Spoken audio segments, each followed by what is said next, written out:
Good evening, friends. As the time is very short, I just want to call your attention to the sessions which I am going to deal with today. It is about the Psalms 104 and also the Song of Songs. As you are just preparing your mind to listen to the lecture, I just want you to just turn to your Bibles if you have the Bibles with you and to just roughly to look on to Psalm 104. My class will have 3 sessions for 15 minutes. That is, first part will be about Psalms 104. Then the second and third part will be about the book of Song of Songs. As you are looking into the Bible, let me just say a word of thanks to the new office bearers who are taking the responsibility to make the people to be aware of this ecology section. And thank you for giving me an opportunity to be part of this particular program. Now, let me just call your attention, as you have already been introduced with the ecological readings, and then basically the materials which has been sent for the last 2 years also, to call your attention to the different readings which has come in the name of Earth Bible Project. So there are different principles which is called as the principle of intrinsic worth, interconnectedness, the principle of voice, the principle of purpose, mutual custodianship, and the resistance. So by keeping that in mind, I'm also trying to see this one as a part of it, but at the same time, trying to see it from the perspective of an Old Testament person. How do I try to look into the whole aspect of ecological reading? Now, when we look into the Bible, the Psalms, the book of Psalms, it has a variety of Psalms. We have thanksgiving, we have Psalm of praise, Psalm of lament, Psalm of wisdom. There are a number of Psalms with different titles which is given by the biblical scholarship. One major group of Psalms, which we call it as the creation Psalm or nature Psalms. One major group of the Psalms within the book of Psalms, we call it as nature Psalm or creation Psalm. Example, Psalm number 8, Psalm number 24, Psalm number 19, the second part of it, the first part, verse 1 to 6, etc. So here so Psalm number 104 falls in that category. That means Psalm number 104, in a very plain reading, we know that this Psalm talks about the creation. And when we read the Bible, we get the feeling and the idea which is presented, God created everything. God as the creator. So when we say God as the creator, and then when we say the rest of the universe, the whole universe as the God's creation, there is always an element of an upper hand and a lower hand. That is our theological affirmation. And we don't negate the value of God as the creator. We continue to affirm God as the creator, and God is a part of God is the whole source and our ultimate aim of the theological learning and the ministry. We affirm God as the creator, and therefore with awe and respect we continue to worship God without negating that value of it. But when we try to see it from an ecological reading, from an ecological perspective, often we try to see it from the perspective of dualism. That means God is somewhere above and the rest of things is somewhere below. Or God as something different and then the earth and the universe is something different. So that is where we call the attention to see, look into the land, look into the earth, and to see that earth or the land has a voice of its own. The earth has a voice of its own.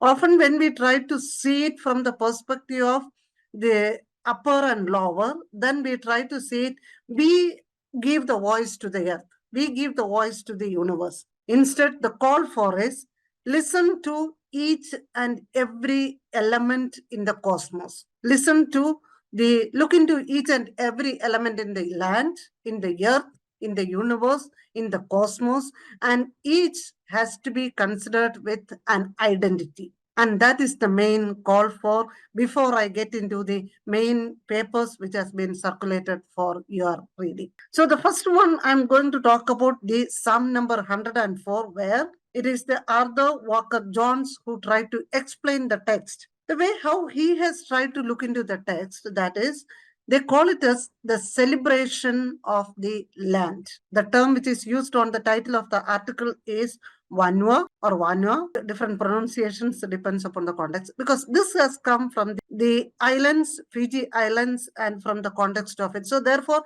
the explanations given over there also is connected with that. But I would like to call this one into the context of our Indian context. So the term Vanua means it can be translated as land or earth, or it can also be called it, when we look into the context of it, for a smaller circle, it can be a village or it can be a home. So the earth or land as a home. So when we see it as a home, there is a possibility for a celebration. How do you celebrate the element in this universe and in this earth? So that is the call for. So the term Vanua, what is its relationship with the earth? And it has three major connotations, or three major ways to look into it. First one is physical, second one is social, third one is cultural. Identifying the word Vanua, that means the land or earth or home or village. It has a physical existence. That means when we say physical, it refers to the village, district, or it includes the farmlands, forest, or the fishing grounds, or the birds or animals. All that is what we call it as physical. But when we say social, it is referring to the small groups. For example, it can be the people who are referred as small groups, which is considered to be an inner part of the land. General term, earth, then or the particular land, or the whole land, or the universe. But then when it becomes social connotation, we say it is referring to a group of people or to a particular area of the land. So first one is physical, the whole existence of it, whatever we see. The second one, social. The third one is cultural. So when we see it from the culture or cultural, that means the beliefs, ideas, values, the practices of the people, all that is involved. So the term Vanua, or the land or earth or home or village, it calls for the celebration, either in physical existence as a forest or the land or the fishing grounds or the birds or the animals, or in the social or in the cultural sense. So now, if we look into some of our Indian tradition, we see people worshipping the trees. So some of the indigenous group of people, they try to worship the mountains. Or there is sometimes when they like a simple example, which sometimes I try to say it, when some people, when they try to present a cultural performance, when they step into the stage, they touch the ground and then just fold their hands. It is a kind of respect which they gave, because I am standing there. There is a connectivity which happens on it.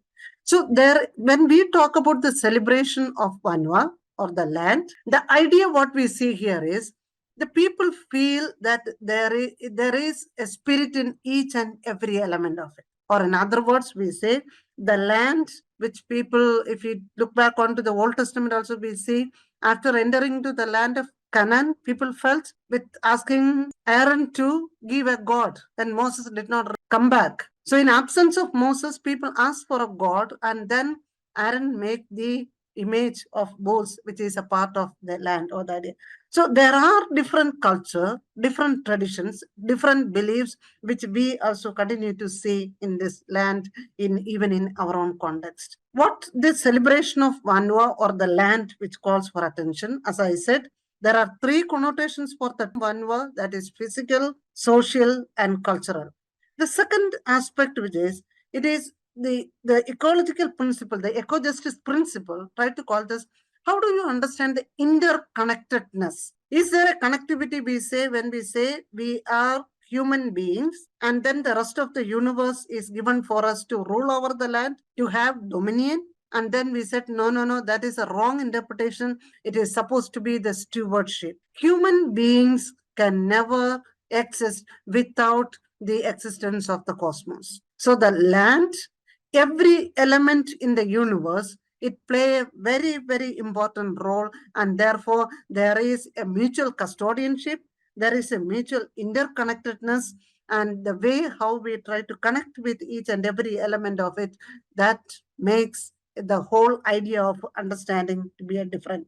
So what John's tried to say it in the celebration is the eco-justice principles try to reaffirm the interconnectedness, but he says it is beyond the understanding of interconnectedness to a personal feeling of identification and relationship. It is not just simply interconnectedness. When we try to identify and make a relationship with it, it makes a lot of sense for the acceptance of the mutual custodianship. And I always look back on it when we plant something, a simple example of it. You may plant a banana plant or you may plant some flower plants, but when you see the way how it's growing up, you try to see every moment of it and then try to see how it grow each stage, and that is where there is an identification and relationship takes place. By developing a kinship relationship, the second major thought which comes from this one, we try to identify a kinship relationship into the earth or to the land. Can we imagine that? When we say in the wedding invitation, you will see that best wishes from kith and kin. So when we think about kinship relationship or the blood relationship, we only think about kith and kin, that is only about the human beings. But what is a call for a celebration of the land or one word that is, and it is when a kinship relationship is developed with the earth or the land, it can function as a resistance to exploitation. There is an element of resistance. When you see that this is a part of my life, and if we are able to identify the earth, the land, every element or the identity or whatever we see within the earth as a part of our kinship relationship, then there begins the ability to resist the power of exploitation.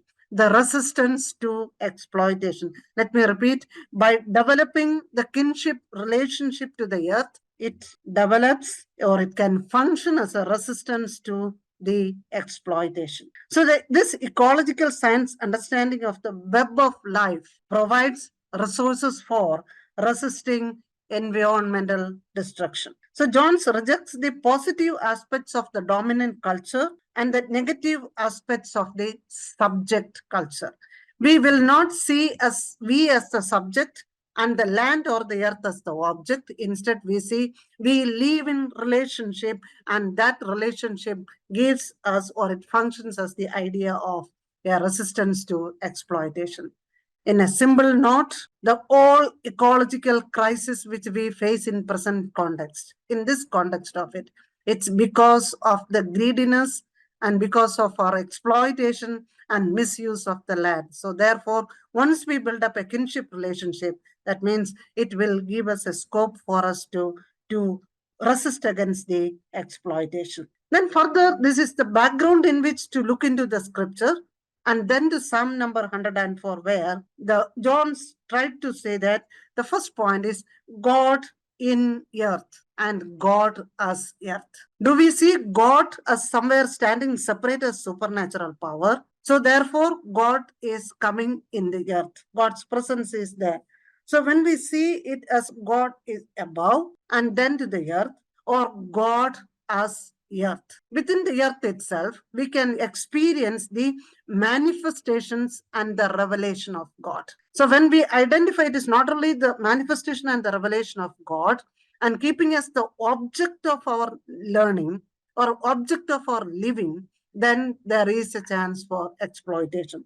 So what they have tried to say is, when we look into the idea of the difference between the Christian God, that is, in this earth, and then our aim and the purpose what God has given is to think about only about the future world, a life after death, eternal world. So therefore, this earth is not a part of our life. Instead, we look forward for a future life, future earth, future heaven. That is faith, and that is not to be negated. But at the same time, when we try to see that as the more objective, we try to ignore the value of the earth which we are living. So in other words, the Christian God is a spiritual God. And then people try to make a comparison between the ancestral gods or the ancestral spirits. People try to identify, the indigenous groups of people try to identify the ancestral spirit or the ancestral gods, and therefore they try to, sometimes when they start the cultivation, they just do a prayer to the land. When they try to cut the trees, they try to do the prayer. So there is, and they feel that there is a need to please the God. So in some religious indigenous communities, during the ceremonies, the people pray to the Christian God and to the ancestral God. The people pray to the Christian God and the ancestral gods. Let me just call for a belief versus our faith element. Sometimes I've seen some places where, when especially that is more done by the Hindu religious, Hindu faith tradition following people, or even sometimes the half-minded people, like when I say half-minded with a positive element, they try to, when they dig a well and when they see the water first, they take the water, they also go and keep it a little water in the tomb of their fathers or forefathers. Or when some celebration comes, they put the garland in the tomb, remembering of the spirit and that idea of it. So the idea is, what I'm trying to say is, some religious communities, they try to, during their celebrations, they pray both to the Christian God and to the ancestral gods. So the traditional religious belief, which has tried to make a connectivity with the earth or the land, and sometimes the Christian tradition tried to negate the value of it, and now we are trying to call back, earth has its own voice and the land has its own voice. So therefore, earth in God, God in earth, and God as earth. So in the biblical text, when there is also similarities with the Canaanite religious traditions, ancient West Asian parallels, where we see there are a number of places there is a connectivity with the idea of elements of the earth, and from the chaos the order has made. And sometimes there is an element of defeat, sometimes there is an element of war, sometimes there is an element of praising, of looking into the creation. When we look back into Psalm number 104, you will see that the light, God is wrapped in light. The theophanical words which is found there, the light, darkness, water, fire, all these elements, kindly take time and pay attention and try to identify each element and see how it is connected with God in Psalm number 104. Then moving on to the further on, so the same idea you can see it not only in the Indian tradition or the other traditions, in the ancient West Asian text, Mesopotamian text, and the Mesopotamian myth and Enuma Elish, where there is a battle between the two gods, between the gods, and then out of which the earth, the land, the human beings are created. So therefore, by looking into the content, according to the language and the content, the author divides the psalm into three parts. That is, there is an element of march, there is an element of battle, there is an element of monarchy. Let me repeat. John's divides Psalm 104 into three major headings: march, battle, and monarchy. You can see it that in the notes which is sent on page number 89. So it is the monarch or the king is the representative of God who established the order and fertility, and on the hand of God rule over the water of chaos. So it is the God established an order, and there is an element of order and there is an element of fertility.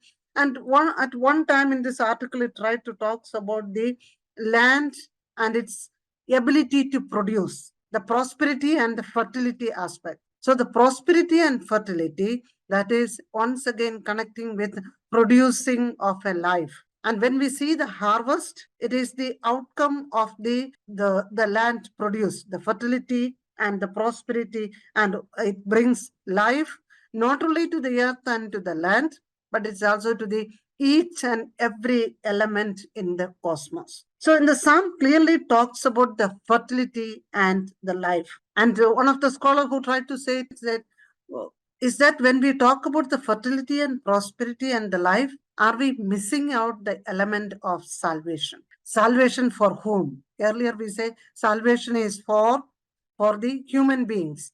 But now, even in the Paul's epistles, Romans 8 says, the whole creation is groaning for the consummation of life, the groaning for the redemption of it. So therefore, it is the salvation is for the whole cosmos and to identify each and every element of it. So when we try to compare with the death, life and death, death is not to be considered as evil. Instead, it's a natural part of the cycle of life. You think about any of the natural elements in the flower, which blossoms and fall onto the ground, and it die and it merge with the earth and give a new life to it.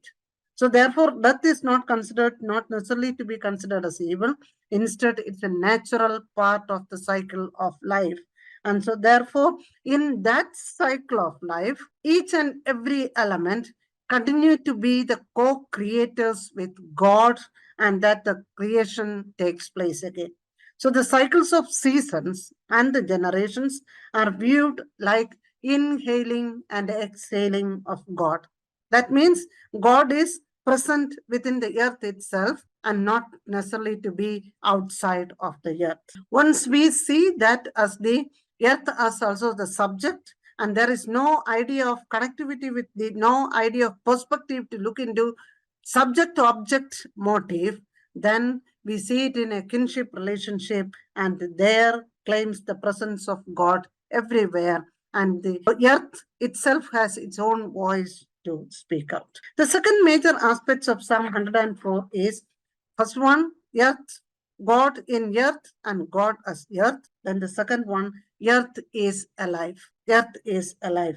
That means in this psalm, the earth is the main actor or the main element along with the diverse characters. God is an unnamed subject of the sum of the words, but the earth is the major subject in this psalm. And the question raised is whether the principle of mutual custodianship applicable here. Every element on the earth has an identity and it has a life. So therefore, the relationship between earth and the human are not mutual in this psalm. Instead, human beings are just one among the species and plays a small part in this psalm. It is not equal half divided, or it is not with a higher and lower.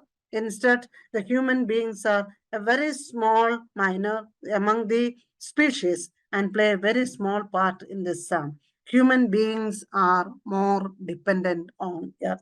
So Psalm reminds the cycle of rain, the role of mountains, valleys, the rivers, wild animals, birds, trees, human beings who also share the same resources with other organisms. So we human beings are a part of the creation, part of the land, part of the earth, along with the rest of the organisms. So human beings are dependent on earth, as the earth provides food, wine, oil for humanity's physical and the mental being. So earth as alive.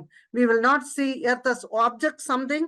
It is something else. Instead, earth has its own life and it continues to nourish, to take care of the whole cosmos or the organisms. So earth and many of its inhabitants have independent intrinsic worth.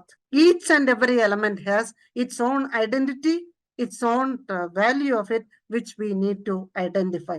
So Psalm 104 attributes that the spirit and the wisdom of God in Psalm number 144 gives the picturization as earth is alive and the wind as messengers, flame and fire as servants, springs, water, wild animals, birds, all are part of it. Earth is satisfied and grows sprout for cattle and herbs. And in simple terms, earth is alive, earth has its own organisms, all organisms has its own identity, and with independent value we have. The third element in the psalm is the earth celebrates. The earth celebrates. So it is when we read the psalms, we see that there is an element of celebration. Celebration means it has praying, feasting, and the singing as the same celebration like any of the communities. The celebration is clearly explained. So it has the element of eating, drinking, praying, praising. All these are the expressions of celebrations. Beauty, humor, and celebrations accompanied with the prayer and celebration. We see the food, oil, and wine as the produce of the earth. They make the people happy.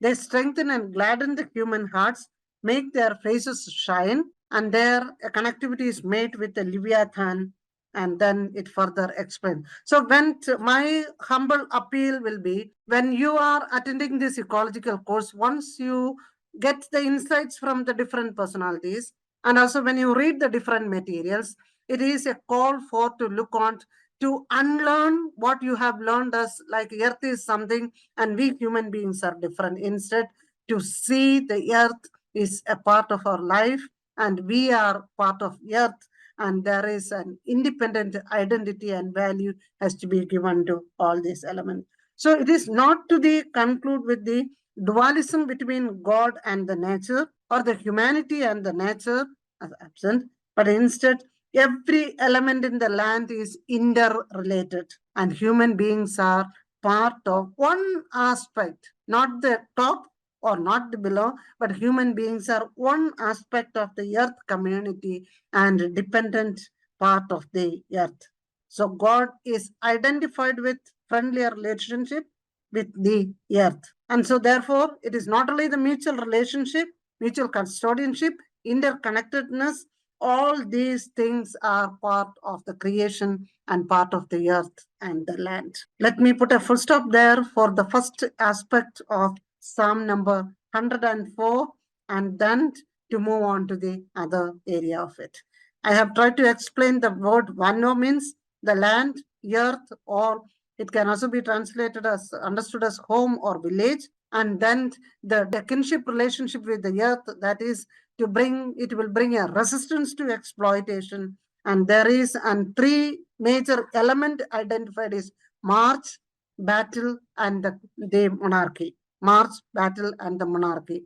Then there is also the different earth is God in God, God in earth, and us earth. Earth is alive and earth celebrates.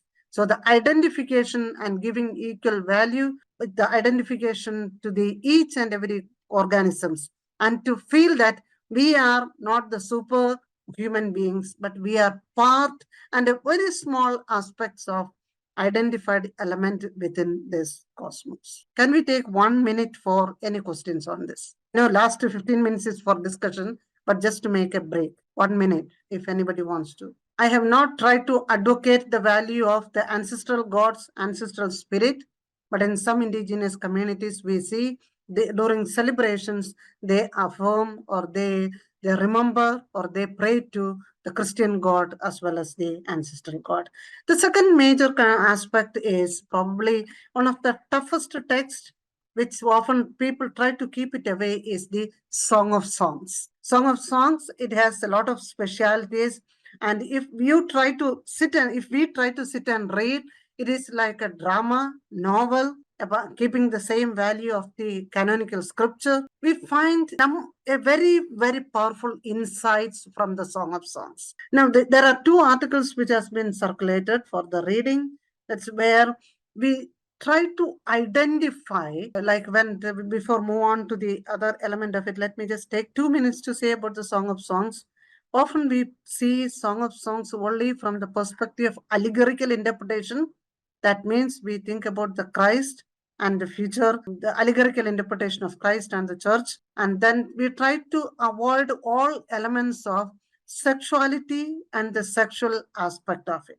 That's one element which I want you to call your attention. The articles which are sent try to project the idea of there is nothing wrong in sexuality, but the way how it is presented over there give a very, very powerful imageries, metaphors, and elements, which has a very positive element to understand the earth and the creation. The second aspect which I would like to call your attention to the book of Song of Songs, this book has a very powerful secular tone. It is not talks about the theological themes. Instead, it talks about secular tone, T-O-N-E, secular voice.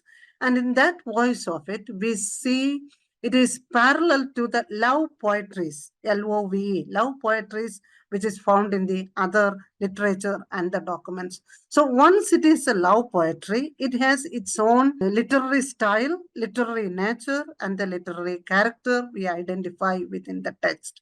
And that is why often within the church tradition, except some marriage context, people try to interpret the text from the allegorical interpretation. The third major element I want you to keep it in your mind about the Song of Songs. Compared to the rest of the books in the Bible, the female voice is very powerful. Around 45 times the female voice is present, but the male voice is very less. So therefore, people try to say that probably this book has been written by a very elite person who is well known about the literature and document, and also a female person who wants to affirm the identity of it. Our focus is not on that. Instead, our focus is how do we try to do an ecological reading from the Song of Songs. The first major aspect which is tried to call our attention is there are three major imageries which there are many things we can talk about, but the Carol or Fontaine talk about the three major imageries. The three major imageries Fontaine talks about the Song of Songs, the court imagery, family imagery, and the nature imagery. Court imagery, you can think about our Supreme Court, High Court, the idea of the court imagery of it, the judge, and then the lawyers, and then the people who comes to do demand for ask for justice, and all that imagery of picturization. The second one, you can have the idea of family. Either you think it as a nuclear family or the wider the context of the family, the any idea of it, that can be the another imagery. The third element is the imagery of nature. How do you perceive the nature or the universe or the cosmos? Three imageries are presented: court, family, and the nature imagery. In all these elements, there is a detailed description. One example I would like to put forward. I do not know how many of you are familiar with the idea of harvest. If you think of a person who is having 1 or 5 acre of land, or even the smaller land, who brings the paddy or the wheat harvest. When they bring that one, they bring to the threshing floor and put the wheat there, which is like a heap. So the imagery of heap, which is compared with in the Western context and in this article's context, they were talking about the belly of a person. It's referring to the belly dance and other concerns of the female picturization of it. But it's also referring to the idea of breast, the heap which is put out there, which is the harvest, is a symbol of the future life. That is the imagery which we need to look into. Harvest, when you see any harvest, anything, any harvest of the produce of the land, when you bring together and when you see that one, you will see there is a hope for a future life. And that is once again carrying out the creation of God, or the creation of the universe, the creative power, the fertility power of it. The second way to look into this imagery of it, where it is not only just the produce of the land, it also call attention to the ability to give power to it. If you think the imagery of breast produce the milk, and it's a resourceful, the idea of resource is coming into it. So therefore, the picturization of either the breast or the womb or the belly, or it is equated with the harvest. That is where, just to call your attention because of the short of time, the picturization and the imageries and the metaphors given there, not just referring to the body parts as such, but at the same time, it can be connected with the earth, universe, and then the each and every element of the universe. The three imageries presented: court imagery, family, nature imagery. And then to further explain about the nature imagery, they have tried to see it as there are three elements. One is earth as a metaphor for love object, and earth as the index of power. Earth as the location, and because you will see that the woman went and calling for a lover and standing in the middle of the street, and these are the places where the woman is identified as standing in different places. So therefore, it is the earth is the location. And what is that location of it? It is a metaphor for the love object. And then it also refers to the index of power. So in the earth as the location, you will see that where do we find the refuge? That is one of the major element. And we see and we think of like if it is a married couple, and then we will think about the like a special room is prepared for them, at least in the present context of it. And then we imaginarily and we talk about their first night and the things of it. And it depends upon the tradition, depends upon the people, and depends upon the culture. But if you think in terms of the lovers, where do the couples meet and their idea of it? So for them, so what is presented over here, try to see it is the inner chamber of the house is considered to be a safety place. Normally, the inner chamber of the house is considered to be a safety place. But here they says the intimate place for intimacy or a comfortable place for intimacy is not the inner chamber or inside the house, which gives shelter, refuge, and the protection. Instead, it is the agricultural field. It is the agricultural field or the pastoral field, or it can be the vineyard, or it can be the orchard. So it is the gardens or the any land place which is considered to be a comfortable place for the lovemaking, and that is where we see earth as a location and earth as a refuge, which is totally different from the traditional understanding of inside the mother's house or the mother's inner chamber versus it is the garden or the cultivation place, vineyard, etc. The second element is the earth as a location, earth as a workplace. So it is in the earth as a workplace, it is the best workplace for the lovers. The hidden growing places of the earth are the best place for lovers. The venues of the land are the human workplace. So in the Song of Songs, what it says is, workplace does not give the picture of Edenic garden. Eden, it is a place of little different picturization of it, but instead it demands a continuous human partnership with the land. It is a continuous human partnership with the land, and then the linking of food and love, which is an imagery presentation where the love is nourishing and it requires ongoing cultivation on part of the human beings. So it is a connectivity with the land, connectivity with the earth, connectivity with the pasture fields, connectivity with the sheep pasture field, and that is where is considered, or the forest. Even it says that I have searched you among the brambles. So bramble is actually the thorns, and even in that context of it, where I have searched for my lover, and that is why we say the earth as a location or a refuge or a workplace. Then second major element is as a metaphor for the loved ones. So the typical genre of the love poetry is the descriptive fascination of the features and the qualities of the love object. It discloses him or her as lovable. So the portrayal of the girl and the description of the boy are seen in the book. So the imagery senses with the perceive and enjoy all the earth, all what the earth can offer. It is tasting, eating, drinking, and serves as the metaphors for sexual consummation, according to Athalia Brenner. So some critics have presented the gender code, the distribution of natural images between the sex. So the third element is, so the earth has what the earth provides us is to eat, drink, and also to have the taste of it. The same imagery you will find it in the idea of the sexual metaphors, and the imagery is presented within the Song of Songs in the voice of the lovers. The third aspect is the earth as a sign or the index of power. I just want you to focus on. There are three major index or three major indications or the signs of power. First one is vegetal. The second one is animal. The third one is elemental. Vegetal index or vegetal sign, animal index or sign. The third one is elemental. So in the vegetal link of power, the author calls attention to the produce of the growing seasons as the sign that the love story is celebrated there within the context of rich fruitfulness. The celebration is because there is a fruitfulness of growing seasons, and we know that when one season is getting broken, and then the whole cultivation and the produce gets affected of it.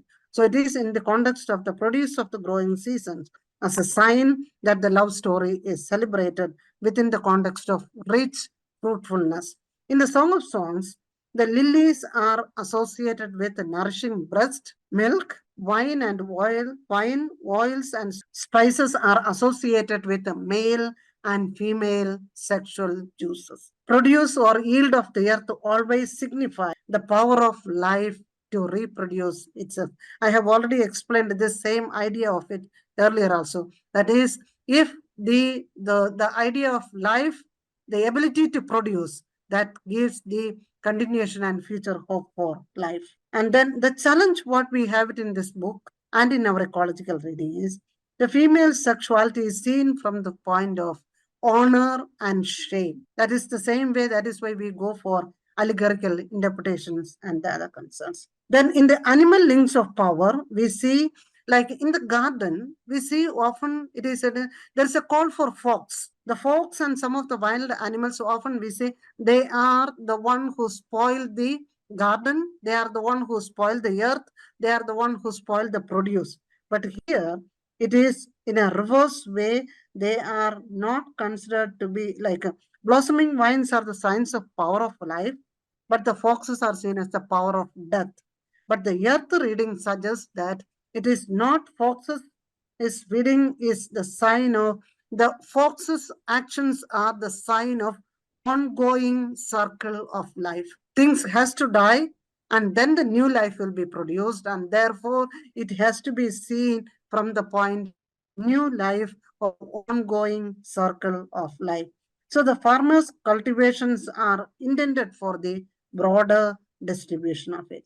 So in the earth-based reading, the gentle, fertile creatures of the field are considered adequate and the fitting signs of divine power in the context of oath taking. The third element over there, it is the elemental power, elemental links or the signs. That is, the elemental images of earth, wind, fire, water are used as the sign of power of life or life forces of the earth. If the earth is not providing any of these things, then there is no life. So it is not just even in the creation story, even in the element of it, where all these have an important role to play. And this is the symbolic presentation of the wheel of growth, death, and rebirth. It is a symbolic presentation of wheel of growth, death, and the rebirth. Let me fast rush into maybe I may have 10 minutes more. Oh, yes, ma'am, you can take. Yeah. So it is the third paper which I have circulated, that is about the eco delight as the Song of Songs. That is Henrik Wivers who tried to talk about the eco delight. What is this eco delight? That is the interaction between the lovers and the nature as kin. The interaction, let me repeat, what is eco delight, or what do we term for the interaction between the lovers and the nature as the kin. So in this Song of Songs, the powerful imagery which is given is, there is a powerful interaction with the earth, with the cosmos, with the land, with the universe. That is the basic element which we need to cultivate so that we'll be able to resist to the power of exploitation. That is what he call it as eco delight, the interaction between the lovers and the nature as kin. So this delight is reciprocal, and the human delight in nature and in the vice versa.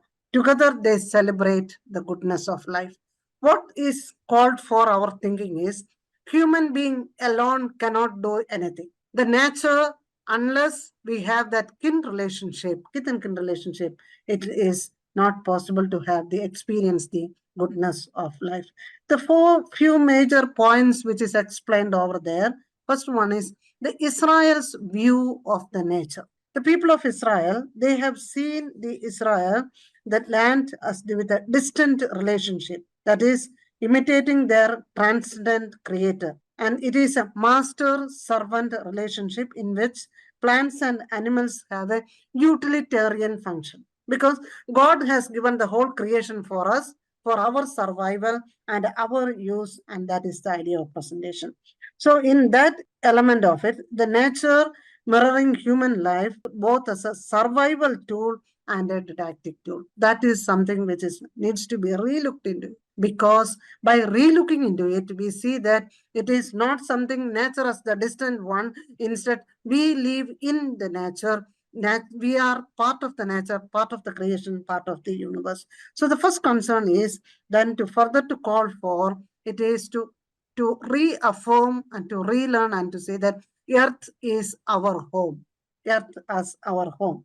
So he's the Jonas Hort says the cosmology has been guilty of promoting cosmic homelessness. It is somewhere we have tried to see us that we have a different home. Instead, it called for consider earth as our home. The majority of the religions teach about the humans are strangers on earth. We are the aliens on the earth, and we are on a pilgrimage, and we will have a future earth, etc., as I have already said earlier. So, in the context of the Song of Songs, it has a very powerful teaching. And there, it once again, I want to reaffirm that the mother's house is a favorite domain of intimacy. So, it is the normally in the Bible, what we see is it is the father's house. But here, it says the female voice is heard, then it is a subversion of the patriarchy. Androcentric views of it is turned out, or the patriarchal view is turned, and instead it says that it is the interior space in the house that is the mother's private domain, and that is the interior space, mother's house, that is the best comfortable place for lovemaking. In the Song of Songs, as I said earlier, it is the cultivated natural spaces like gardens, vineyard, and all these fields are the best place for the for the lovemaking. So, in other words, the agricultural setting or the pastoral setting is the foundation for lovemaking, for the creation and for the production of it. So, the city is identified as dehumanized, alienated environment than the rural setting.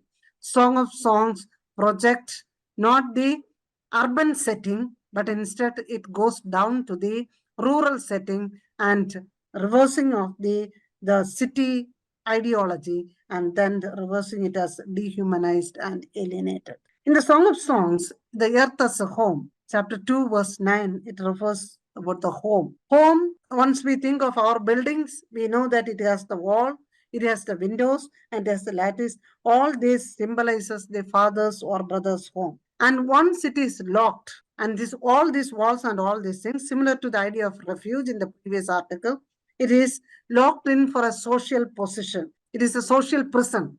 It is locked in a situation. Instead, so she must exchange the home for a better, and what that exchanged place is the open space, that is the nature. So the images and metaphors used in lovemaking uses the elements of nature, and then the lover offers a new life on and in companionship with the new earth and its inhabitants. So nature shows a new face and spreads the scenes of the sense of the nature. And we see that home is safe and a comfortable space where warmth is familiarity and safety is expected. But now what we say is, but the lovers identified those feelings not within the home and within the house, which we call it as a safer place. Within the Song of Songs, they identified nature as the safer place for their comfort. There is a retreat from culture to the nature. There is a retreat from the culture to the nature. The domestic and the wild imageries and the metaphors are used in the nature to express the change of nature as the heaven, or the natural place as heaven. The presence of wild animals does not hamper the life of the woman. Instead, nature is identified as a paradise where life giving elements are abundant. Where is the call for to remember this? There is, where do we identify the life giving elements abundant? It is in the nature. And therefore, our notion of paradise as heaven or somewhere else, that is not what in the Song of Songs what we see. It is the nature itself is a paradise. Without negating, I'm not negating the Christian faith and the value and the traditions of. But theological reading, we need to identify, because we do not know what is after death. That is our faith, our belief, and we hold on to it. But when we live on this earth, this is our present paradise, and therefore the life-giving elements are abundant in the nature, and therefore the nature is identified as paradise. The lover not only delights in her for in momentary love, but also celebrates her love or celebrates her as a symbol of life. There is a symbol of life. She is the source of life and his home or paradise.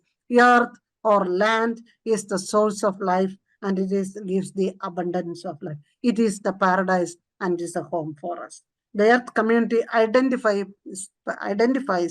paradise is a perfect harmony, or this paradise a perfect harmony between the genders here than what we see it in the Genesis account.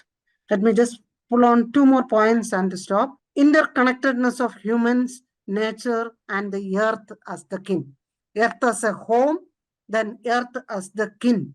That is, the metaphors and images and personifications presented in the Song of Songs show the interconnectedness of human and the nature. There is an emphatic bond among the all inhabitants of the land.